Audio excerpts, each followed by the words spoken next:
Welcome to our space.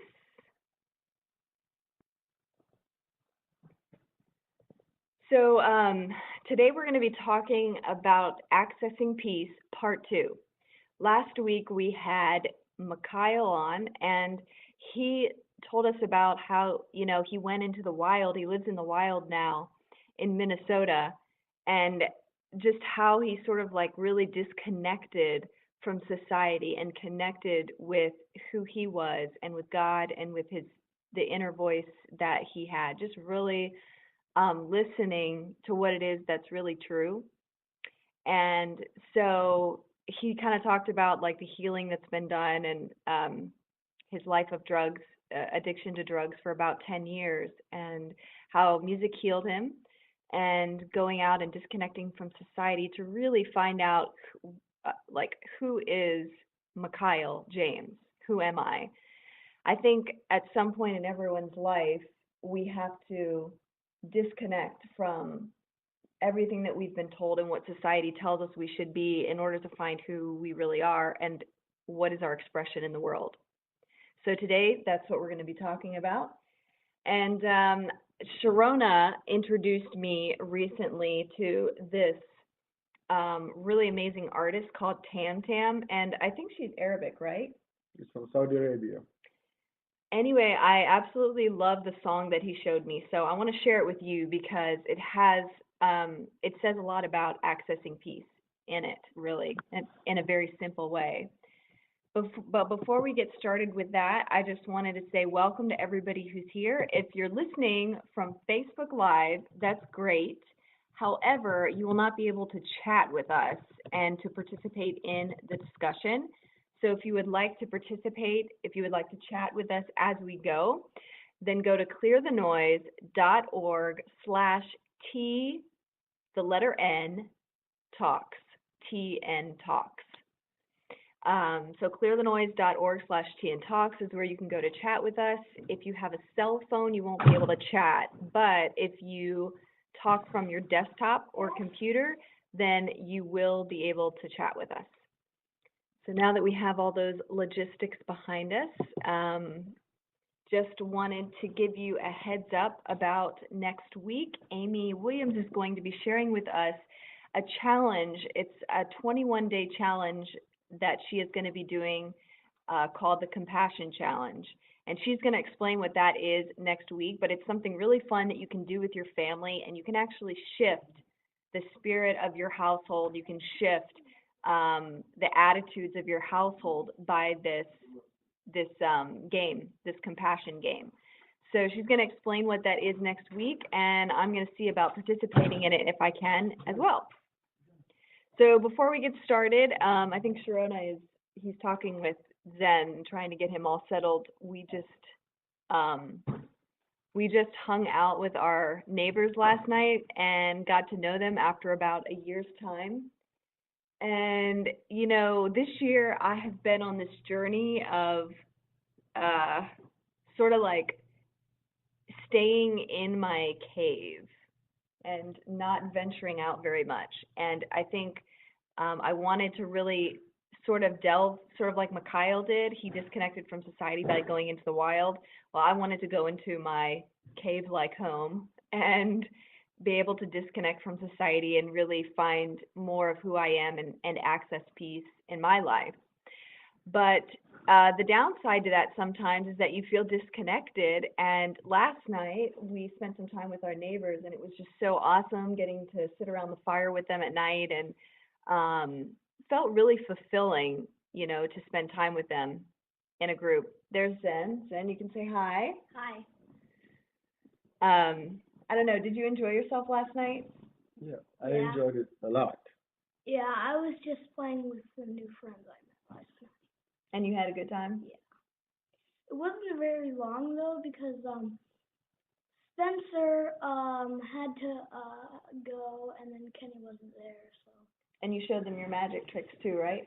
That was last night. Right. So we had a good time getting to know them. We'll get into the conversation for today, but I wanted to show you the song that Sharona had shown me from Tam Tam. to get us started thinking about this topic of peace.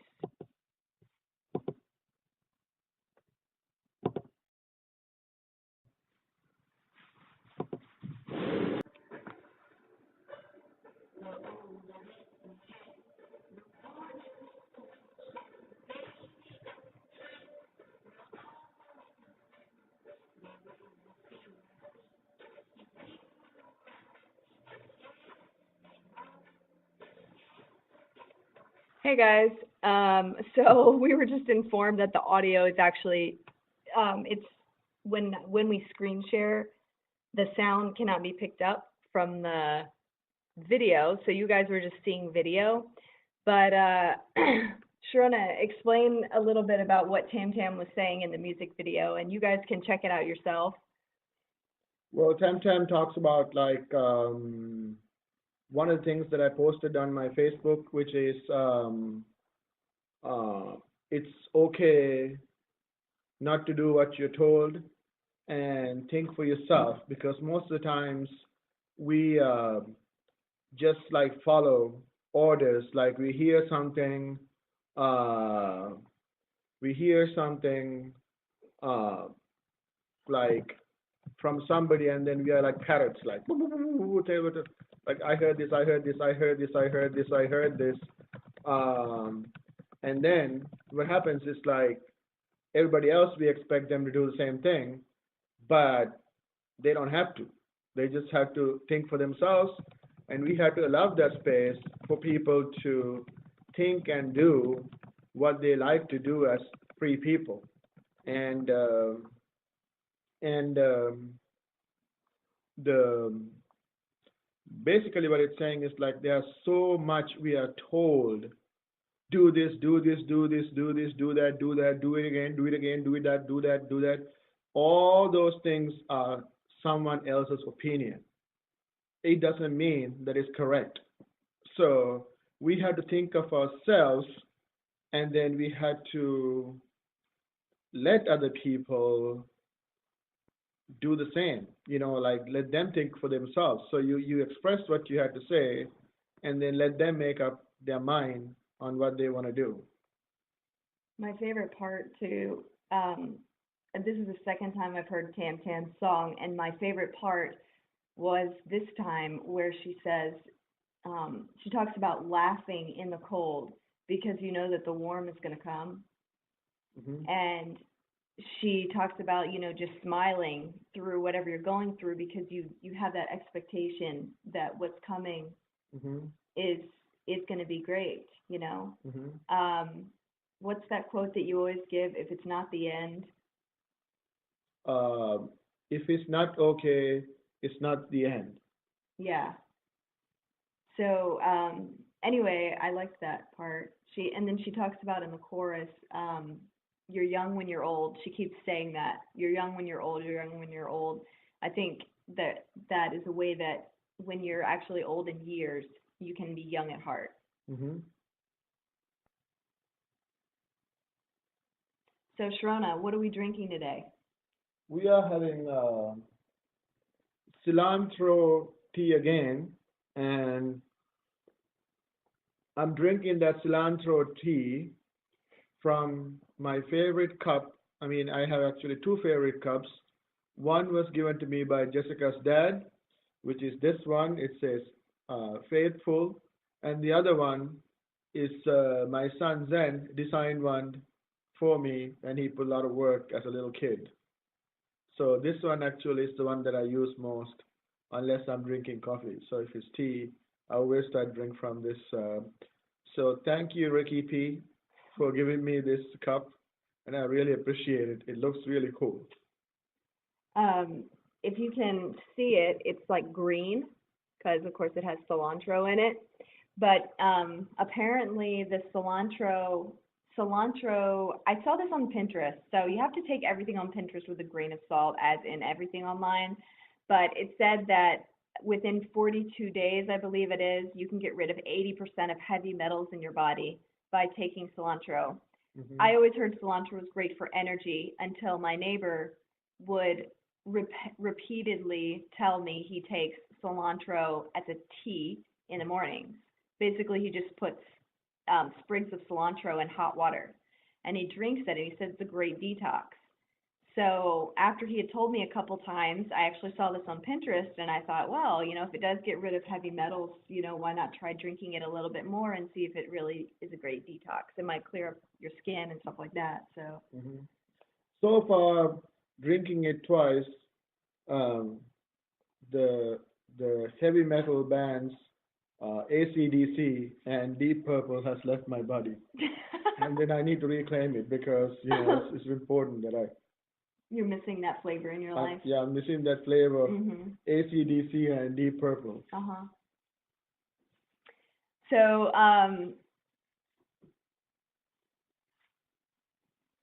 oh, sorry, the people are trying to get back with us about Facebook Live being down. So anyway, Zen, do you need anything? 'Cause we keep going. Okay. So Zen is here to try the cilantro tea, which I imagine he will say is not the tastiest thing he's ever had. But I then, like it, but it's not like really, really good. Wait, Not sit. super good. Okay, you like it, but it's not super good? Like it's not like the best thing ever. Right, okay. It's one of my favorites, but it is good. I'm surprised you would even like it enough to be able to drink it. That's pretty cool. mhm. So Zen usually like the veg, birch, Birch. If you were here a couple weeks ago, tree, you would know what that is. veg, birch. So, I am drinking the cilantro tea in my mug. Was my grandpa's mug before he passed away. And so I somehow got this mug, and I'm so thankful I did because it's really special to me. So to sort of ease into what we're talking about today, um, there's a difference between this mug and another mug, okay? Like this one, perhaps, right? This Better. mug, This this is better. mug is not very special to me, but it's special to Sharona. This mug is not special to Sharona, but it's special to me. So if I were to, if someone were to, like, say Sharona, were to throw my mug on the ground and break it accidentally, then I would probably be really upset. But if he threw this mug on the ground, I probably wouldn't be upset at all because it's not special to me and I'm not attached to it. It doesn't have any special memory, any special emotional tie to me. Mhm. So the reason why this one I would get so upset about and maybe, I would feel restless and feel not at peace, right? I'd feel angry is because this is special to me and I have a tie to it emotionally. It was my grandpa's, before he passed away, and it's like my connection to him. Is it the red one or the blue one? The tie. I'm lost. The tie, the bow tie. I don't know. Okay. It probably depends. Mhm. I think it's the green one. Okay, so it's a green one. Mhm. We'll go with green today. Yeah. So anyway, so this is special to me, so I would get upset if it was broken. So to me, I think that that's a good example of what makes us at unrest in life, what makes us feel anxious in life. I think it has something to do with how much we're attached to whatever it is that we fear we lose or to whatever it is that we are losing. So, Sharona, I wanted to ask you a little bit about, and we're trying to figure out some problems with the Facebook Live, but we might have to drop it at this point so we can keep going. But I wanted to ask Sharona, what is it that you think that quite often people get anxious about? I know Tam Tam in the music video, she talks about some of the things that people just feel constantly worried about. What are some of those things so we can kind of get an idea of what we're talking about here today? You mean like what people get anxious about? Yeah, what is it that you see quite often? I think the challenge for most people is they're attached to others more than themselves. Okay. So if you're attached to yourself and you're working on yourself, although it seems harder, it's a much more natural space to work with because it's you. Like for example, if I get up at like 7 in the morning, I can decide to get up at 8 in the morning. Or if I eat cake, I can stop eating cake. So that's myself, so it's easier to work with. But when it's someone else, it all of a sudden becomes very difficult because then there's more than one person involved, sometimes three people, sometimes four people. Sometimes it's the expectation, like even if we are doing something for ourselves and then we are looking to see how would this work for me. Like for example, last night I was making a dish for my neighbor. Now I'm super concerned about if would the neighbor like it, uh, how would this receive? Like maybe they need something better. Mhm. Okay, the Indian guy might want something spicy. The other person might not need spicy.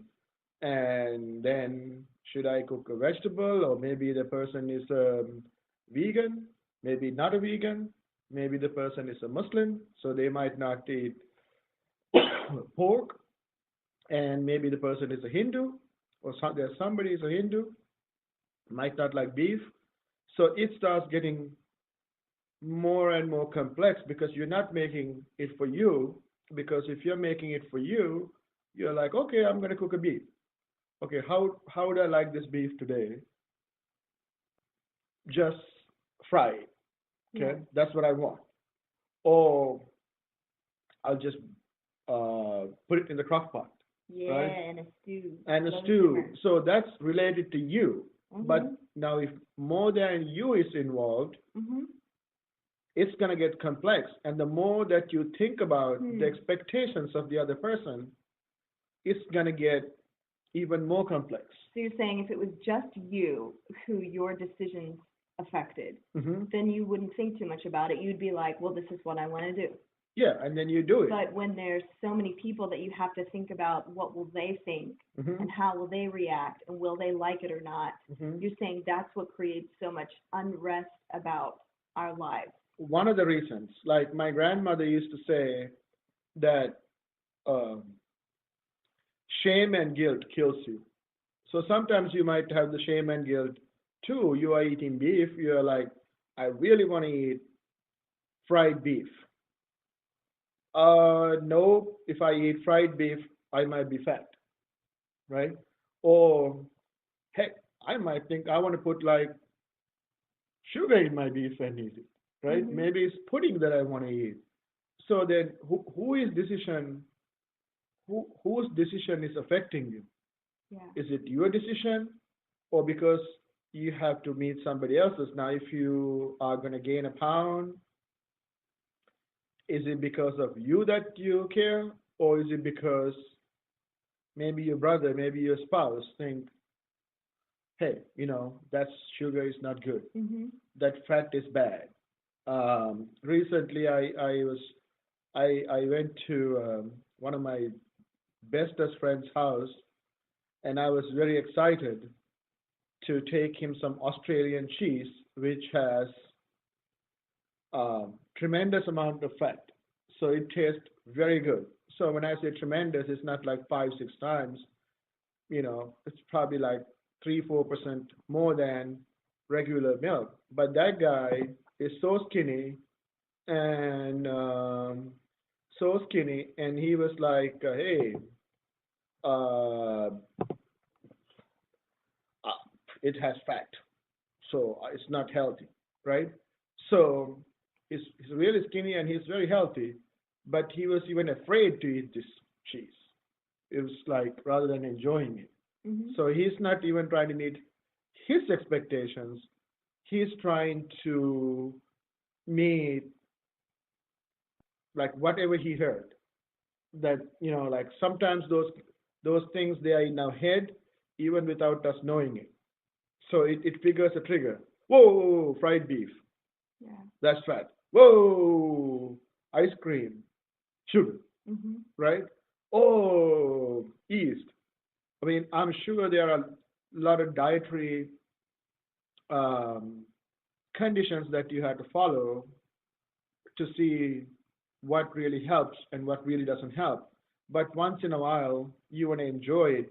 But is it because of someone else or is it you? Now, if every single time you eat cabbage, you have stomach ache, that's a sign that cabbage is not good for you, right? Right. Now for me, every single time I eat North Indian food, unless it's made in someone's house, I'll have diarrhea or my stomach would get like bloated, right?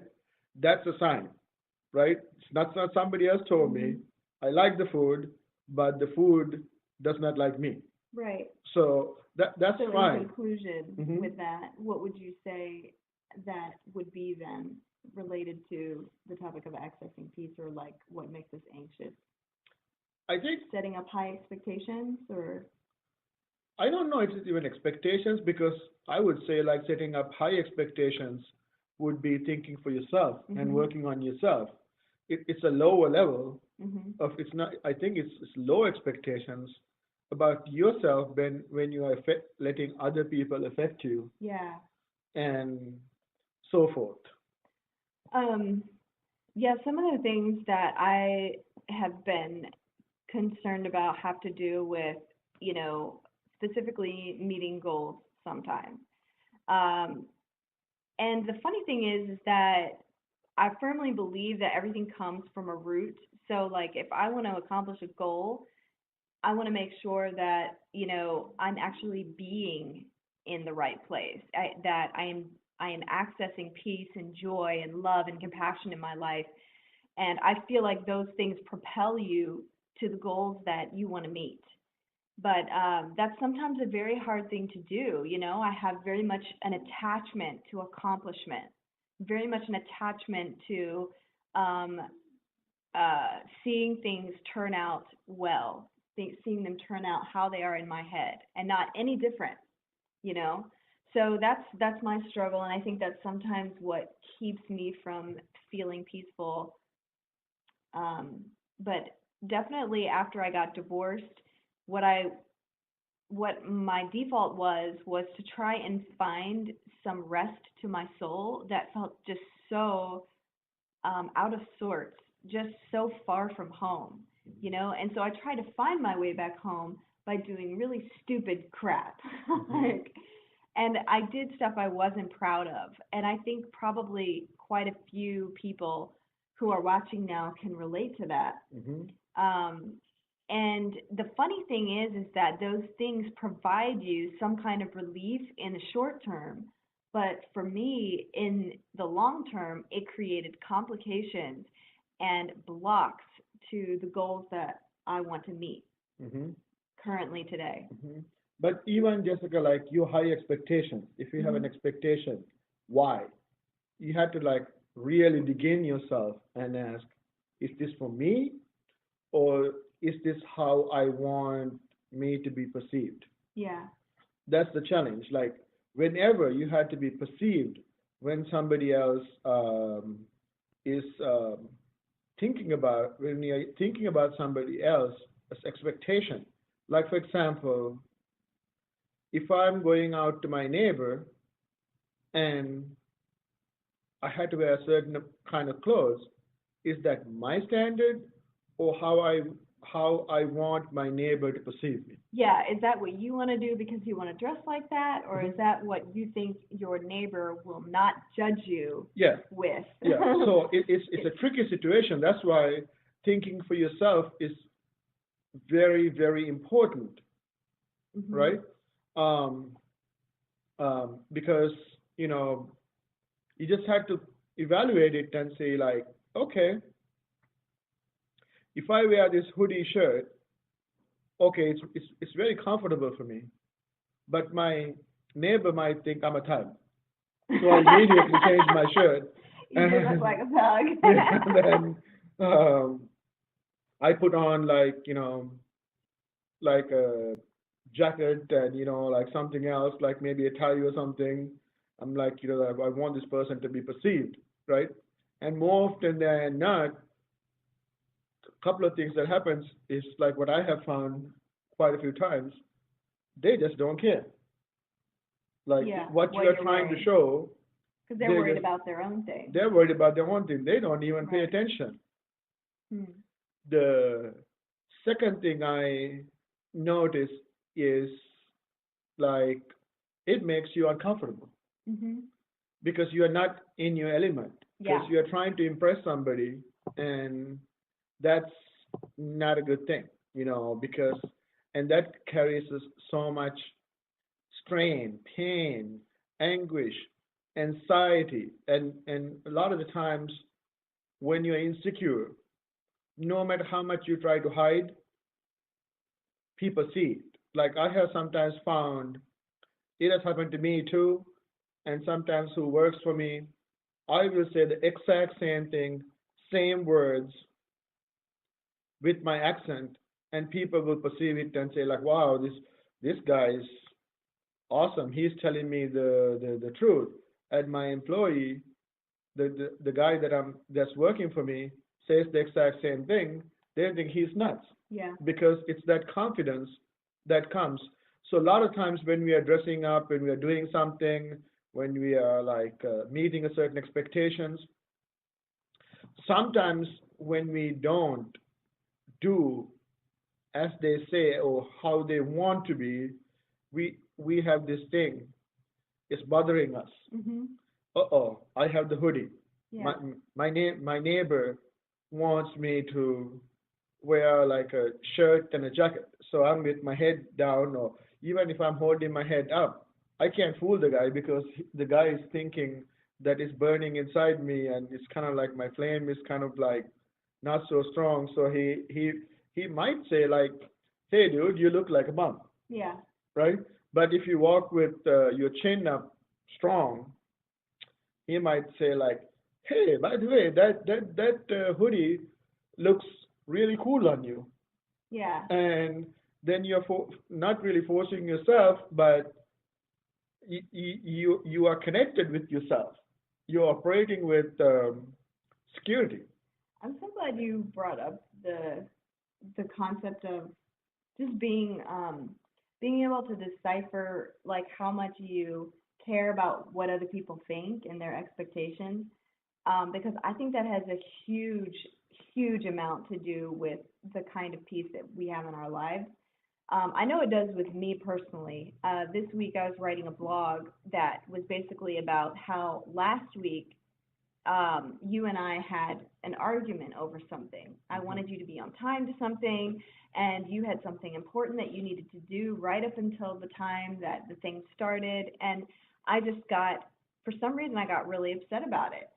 And as I was uncovering it later, part of what made me so upset about the situation was because you sort of like reacted to me and you got upset with me. There was like both of us were kind of like throwing it at each other and were upset. Now, this is important because later, once I was thinking about it and writing it out, I thought to myself, if Sharona had said to me, "You know what, Jessica, I totally understand. And I get where you're coming from. I don't, necessarily agree with you, but I get it, and it's okay. I'll work on that for next time, or I'll see what I can do for next time." If you would have done that, I think I would have felt completely, I would not judge myself later thinking that my action was terrible. Because what I was doing was like, why did I talk to Sharona like that? We were doing so great, and I just like, got angry and made him feel bad and kind of like blamed him. Why did I do that? But I think I probably wouldn't have thought anything was wrong with it if you had reacted really well to me. Mhm. And then I was like, bingo, that's it. Because to me, what that said was that I care about what you think. I care about your reaction to Mhm. me. And that's what part of what made me so upset at myself later. Mhm. And so I think what I realized was there's a lot of judgment going on, judgment of myself, actually. Mhm. And judgment, would you say, is it a kind of separation from ourselves and from other people? Well, there's two different subjects. it's the detachment. So if you detach yourself from other people's judgment, because you can't separate yourself from other people's judgment. Yeah. They're gonna judge you. They're gonna say whatever the heck that they want to say. But it's right? it's how much I care about Yes, their judgment. but how attached are you to what they're saying? Right. It's that's why I have been studying recently, trying to develop a method, separation versus detachment. You can't separate yourself from you can't separate yourself from anything. You can't separate yourself from neighbor. It brings you sorrow. You can't separate yourself from people who are going to be mean to you. You cannot separate yourself from having a bad cup of tea, right? Those things are going to happen. You cannot stop it, right? But are you so attached to the process where it brings you sorrow, pain, anxiety, validation, and all kinds of stuff? So this is a really big topic, like it's like a philosophical thing. So bringing it back home to what that practically means, I think is, we always hear, peace in the midst of the storm, peace in the midst of the storm. And, you always hear like it's not about the circumstances being great, it's about you being able to find peace in those circumstances. But how can you do that if your circumstances are so negative? Some people have lost all of their homes. Have lost their entire home in, Florida or Texas or wherever else, and they have lost everything that they have held dear to themselves, except maybe some family members. And you have to wonder, how can they find peace in their lives right now when their life is just completely in chaos, more or less. And I think it kind of goes back to the mug thing. Like if I can, like, if I'm so attached to this thing and somebody breaks it, but I have so many memories tied to this mug, then part of me breaks with the mug. Mm-hmm. And I think it's that attachment. Yeah, and I think that's why we feel so much unrest, because a piece of us Mm-hmm. leaves. Mm-hmm. And let's say we haven't lost anything. Let's just say that someone comes on the news and they're like, you're going to lose your house most likely in this hurricane. So if you don't leave, your house is gone. You can say goodbye to it, right? So so you look forward to, or you're thinking about that day, the hurricane's coming on Saturday. Okay, well, like, what, I'm probably going to lose my house because I can't leave, and I'm going to lose everything, and I might get, I might drown in the process, whatever it is you're fearing.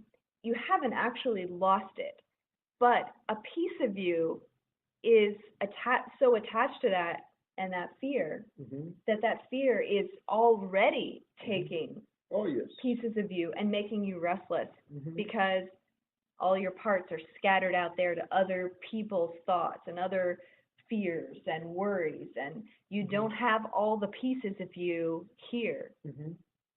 Yeah, because like we have gotten things. It's my house. It's my car. It's my child. So all these things are attached, Mm-hmm. and they're consuming you. So as soon as you're detached, now people don't worry about when they lose fat. They're like, okay, I'm getting skinnier. They don't get upset. Well, that's true. Um, like so something like that, because Mm-hmm. you don't want that, and things that you want, you get very upset Oh, that yeah. when you Right. lose it. But you might be very happy if you lose weight. Yeah, you lose So weight. that kind of loss is great. Yeah, and if you get a headache every Yeah. morning and the headache is gone, now you're happy. Right. And if you are suffering from allergies, and when the allergies are gone, you're very happy Yeah. because it's something that you don't want. But let's say you have allergies, so I'm going to go a little bit deeper.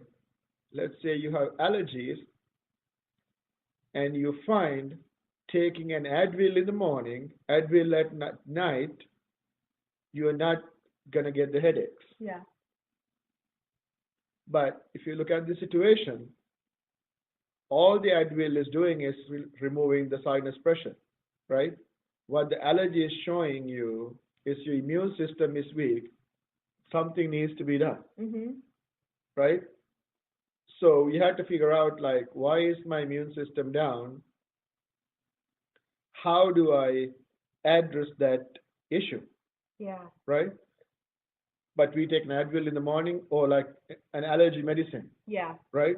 I can't take allergy medicine, but a lot of people do it. So they take the allergy medicine, they're like, hey, I'm allergy free because I took Flonase. Yeah. I'm allergy free because I took this one. But the condition exists. But you have separated your pain that you're supposed to feel because some foreign substance is entering you, or your immune system is not good enough. Yeah. But you feel good, right? So in this case, like detachment, separation, all these things are going in a circle. Yeah. Buddhism talks a lot about detaching yourself from the world, and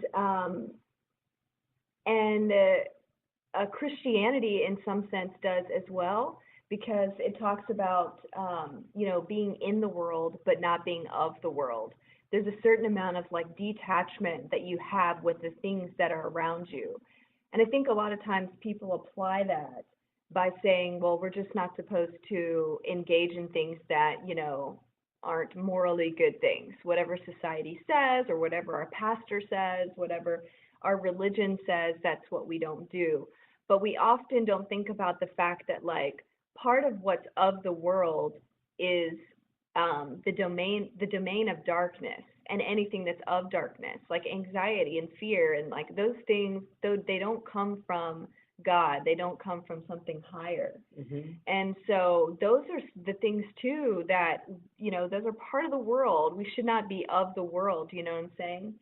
And so that's been like a big goal of mine. It's like, how do I transcend? How do I step above these feelings that I have? And I used to live a life of rejecting them. So anything that I didn't like about myself, trying to think of something, the fact that sometimes I was insecure, or I've been insecure, or feeling incapable, being perfectionistic. These are all things that I've thought in my head that they're logically just not good. I shouldn't have these tendencies. And so I will reject them, and I will feel bad about myself. I might cry. I might sob in my bathtub. I might shut myself out from you and other people I care about just because this thing is bothering me. So, Sharona, what do you think? What do you think is the sort of answer to that? We've talked about the causes. We've talked about how we're so attached to things, and that's what causes us to feel so much unrest. But what is it that we can actually do to find that peace? Well, I don't know how it works for everybody, but I can tell you some of the techniques that I have used, which is like, it's different from person to person. One of the things that I notice is if I'm in a situation and I go outside and look at it. Okay, so you kind of step back and observe the situation. Yes. Okay. That's not running away from the situation. That's like to give it some time and seeing like what's going on here. Okay. So right? let's bring this home. Let's say let me see that mug for a minute. Let's say I take this special mug that my dad gave you, which you love, his faithful servant on it. And let's say I take this and I throw it on the ground because I'm angry at you. What do you do? What's your reaction? Well, my reaction would be to get really mad. But what works is to find out, like, why did she do that? Right? Or to just, like, withdraw and see what was the reasoning behind. Right? So it could be that you threw that mug because you have diarrhea, right? It could be that you threw that mug because of something that I did Yeah. that I did not do. Like maybe you were expecting me to do the dishes and I did not do the dishes, Uh-huh. right? It could be I woke up early and made a lot of noise and then it was really making you mad. Uh-huh. It could be you had a terrible night and you had to get the stressed out someplace. Yeah. You could not sleep, which may not have been my fault, right? Mhm. It could be you just absolutely hate that mug, right? I don't know. So what I need to do is withdraw back and see, is it the mug? And this stuff is like a lot easier to talk about, Yeah, I was but gonna say, like, it's sometimes very hard for me to be logical. Like last Sunday when we argued, I wanted to be logical, but I couldn't. it's not even logical. It's just Well, like, taking a step back and observing yeah. what really is going on, Mhm. that was very difficult for me. Mhm. I think I did do it eventually, but it took some time just sitting with the feeling. Mhm.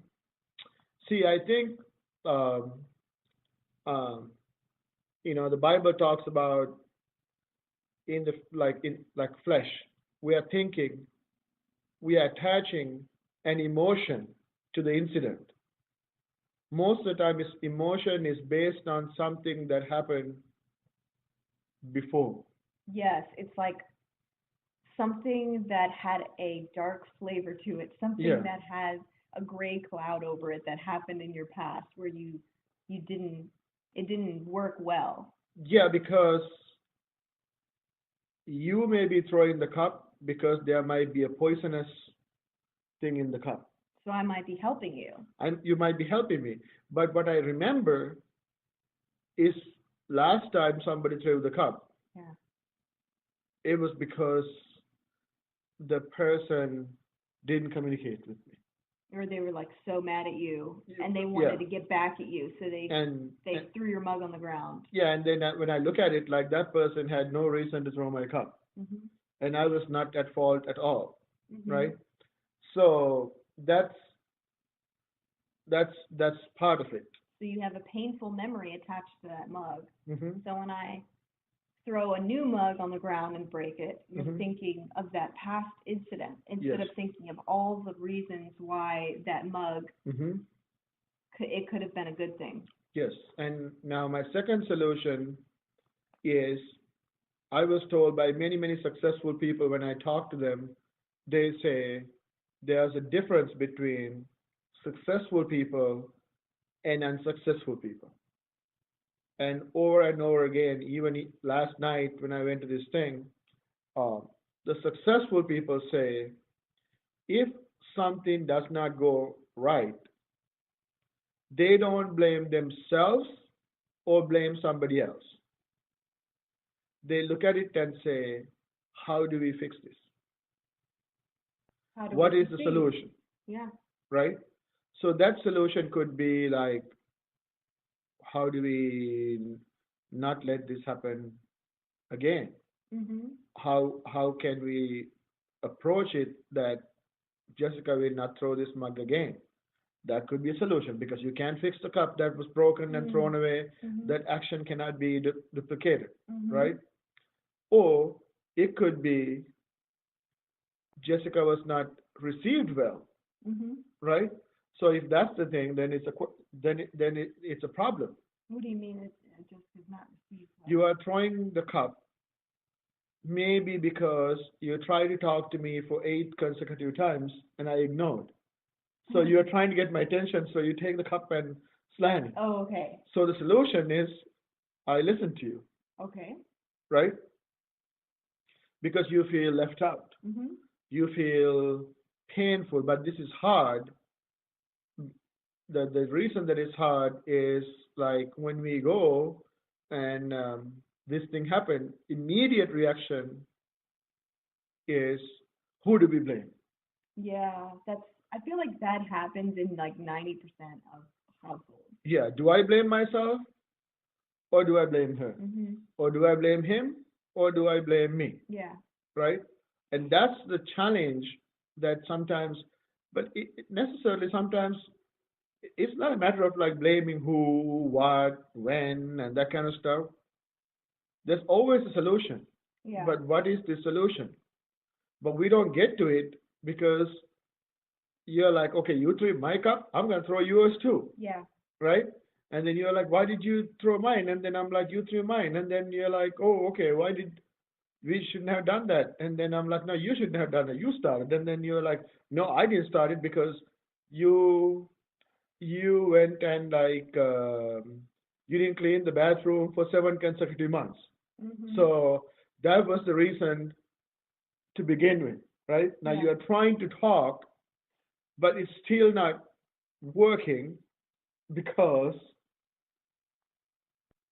I'm not paying attention. Right. Because what was important to you, your values are not even heard. Yeah. And I think that that's a big part of compassion, because I think what happens is when we live with unrest and anxiety, Hmm. there's some kind of like division that's going on, like separation. Hmm. There's separation from God, right? Because God is life-giving. Hmm. So if he's life-giving, then we should feel like we have life and peace and rest and all of those life-giving things. Hmm. But if we don't, there's a separation between us and God, and there's a separation perhaps between even ourself, like our relationship with our own self. Hmm. And that's what I found last Sunday was Hmm. I just like if I was a friend of myself, I would be like, dude, you suck. Like that's how I felt about myself. And I remember sitting in the bathtub being like, seriously? I thought you were like kind of past some of this, and I understand it's going to pop up from time to time, but this just sucks. And I feel as though if I was a good friend of myself, I would have sat there and been like, you know what? It is what it is. It's not bad and it's not necessarily good. It's just you reacted out of pain. Hmm. You reacted out of fear. Something in your past, something along the way Hmm. conditioned you to fear these things. So it's Yeah. not all your fault. We don't need to put blame somewhere, you Hmm. know? But that's what I would say to myself. And Hmm. I'd be like, you know what? Just sit with it for a while. And I think a lot of times we feel so much unrest because we don't create enough space for ourselves to actually feel the feelings that we're feeling. If we're Hmm. feeling like crap, Hmm. can we just let that be for a while? Yeah, Can we sit because with that? more things that happens, you create more and more separation. Then it eventually blows up. Yes, because you feel so separated from what you're supposed to be Hmm. connected to. Because you are separate from that person, place, situation. Now what you are thinking is, I'm attached to the process. I'm attached to my emotions. I'm attached to my past. So all these things creeps in, and now it becomes a crazy situation because you're like, hey, I'm just so consumed now. I'm not going to compromise anything. Sometimes it's not even a compromise. Sometimes it's just like it is what it is. If a flood happens, a flood happens. If lightning happens, lightning happens. Yeah. And There's we're not nothing you can do about it. and we're not perfect people either. Like sometimes we're gonna blow up and Hmm. sometimes we're gonna like there are Sting. gonna be some days we hate ourselves and Hmm. some days that we hate others. Some days that we enjoy being around others, and Hmm. some days that we enjoy being around ourselves and that just is what it is. Hmm. Amy Williams, who I think she's listening right now, but I noticed something on her Facebook wall today that to me put everything in perspective so succinctly and so perfectly. It is the quote is when someone is aggressive, it could be yourself that's feeling aggressive, okay? But when someone is aggressive and you reject the negativity of that spirit, when you reject the negative energy, it bounces back to the other person unless you transmute or change that negative energy into peace, love, harmony, and understanding. So basically, what that means is like, let's say I'm feeling aggressive, right? And I reject the negativity in that aggressiveness. I'm like, you shouldn't be aggressive, Jessica. You should know better than to feel angry and aggressive, right? If I reject that, what I do is I just simply bounce it back to myself. And that perpetuates the cycle. It perpetuates my aggressiveness. It actually keeps it there by rejecting it. So the solution, what Amy had posted on her wall from, I think, Master Choi, is that the guy that is that the founder of Pranic Healing, Master I Choi? think Chop Suey. Chuck. Okay, I'm not, I'm not sure. I think Amy is thinking that I'm making fun of her. By the way, guys, if you are not connected with Amy Williams, please do so. In the future, there'll be a $50 charge for connecting with Amy. She's not going to connect free on Facebook in the future. So if you guys are watching, look for Amy Williams in Fort Wayne, Indiana. She runs a fine business called Be Radiant Inside and Out, Yep, right? you get the free inside information, all her free inside wisdom now. Yeah. In the future, there'll be a $50 charge. So if you send a Facebook request to her, she'll be sending a $50 bill. I mean, not a bill, $50 invoice. For questions. Yeah, for anything that, no, just to connect. No, just to connect. All Just right. to connect, there'll be a $50 charge, and it might even go up as she, you know. Is that true, Amy? She's not responding. I think she's running after her kids. That's what I was thinking too. Well, this actually moves really nicely into what I wanted to say because I just wanted to repeat what we said at the beginning that Amy is actually going to come on next week for just a few minutes, and she is going to be telling us about the 21-day compassion game. It's a compassion challenge, actually. And so she's going to be doing this with her family to sort of like change the attitude in the household and just spread much more compassion in the household. This is actually a huge part of accessing peace in, at least I've found in my life, is I have to create a compassionate space for myself. If I don't, I continue rejecting myself and perpetuating all that negativity and so forth. So Amy says, yes, all the credit for the wisdom of that quote to Master Choi Koksui. Choi Koksui. I don't know. Koksui. Yeah. This is like, I don't know. I hope anybody doesn't get affected. I mean, like, get mad at me or something. To me, it sounds like Chinese soup. That's what I was thinking. So just something like that. Please forgive us for our inability to say this word. But anyway, Amy's going to be coming on next week in just for a few minutes to explain to you guys. So in case you want to practice it with your household, I actually have heard of some other women who have done this with their kids, and they said it worked really, really well. So we'll bring her on next week, and you get to see what she's going to be doing with her household to kind of shift the attitude there. And I think that's pretty much it. Do you have anything else to say? And Shirona? I also think when Amy Williams comes on next week, she will teach you guys all how to pronounce Master Cho Koksui's name. She will correctly pronounce it so I don't butcher it anymore. Right. And that's very mean for me to do that because people make fun of my name, and I absolutely love it when people do that. But some people, they get very upset when they make fun of the name. But this guy is a great guy, and he has done a lot of good work in people's lives.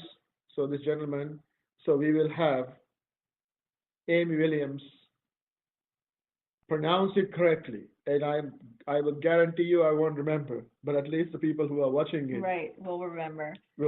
I will post the Tam Tam song that we sort of based everything around today. I'll post that on my Clear the Noise Facebook page. And just to let you guys know, if you ever need to know what the topic is for the next Tea and Talks, and if you want to be kept up with that regularly, please go to clearthenoise.org and scroll down, and you will actually see a little box that says you can sign up for the newsletter. So if you want to be on that email list, I will let you know what each of the topics are going to be every week, so you can decide if you want to hop on board, watch from Facebook Live, or whatever you would like to do. Mhm. Sound good? Sounds good. Peace and blessings. Peace and blessings. We got some great people lined up in the future, and I hope this will be a benefit to you. Please give us a note every now and then and let us know if this is being a positive influence in your life. Thanks so much. Cheers as you clear the noise.